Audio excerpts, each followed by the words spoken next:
The unfortunate Morbi bridge collapse, that killed around 133 people, has jolted the nation. Following the release of CCTV footage of the incident, many theories are being floated around as to what led to the horrific incident. India Today spoke to Professor Sevaram, School of Planning and Architecture, to decode suspension bridges and possible reasons behind the mishap. Q. What is a suspension or hanging bridge and how is it different from a conventional bridge? A suspension bridge is a unique bridge with overhead cables supporting its roadway called a span. Longer the span, the more it will hang. Usually, it is made over water, since building support pillars is not easy and disturbs water traffic like ships etc. Not that it is not safe.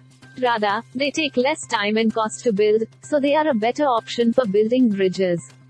Q. How do engineers determine the load capacity of a suspension bridge? A. Well, that depends on the length of span, which is used as roadways, and tensile strength of cables.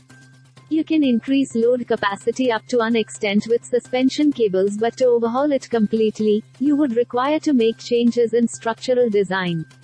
Q. What, according to you, makes suspension bridges collapse? A. There are primarily 3 to 4 reasons which could be blamed for a bridge collapse. First and foremost is point load, which is basically when too many people assemble in one spot, it puts enormous pressure on snap. The second reason is oscillation, which means when many people shake, jump and swing the bridge, it puts pressure on cables, which could break them. Third is, of course, load beyond capacity.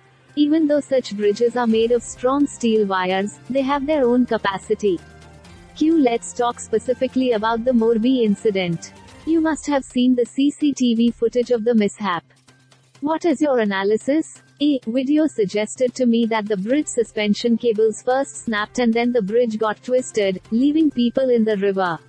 Maybe steel wires reached their ultimate strength, but we don't know yet.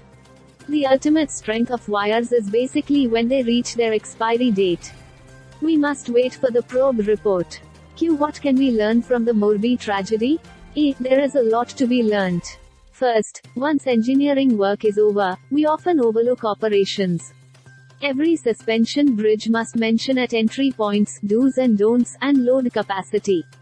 For example, it should be forbidden for people to shake or jump or assemble at any point on snap. Moreover, a proper mechanism should be in place for renovation, and if needed, the suspension bridge should be dismantled rather than repairing it time and again.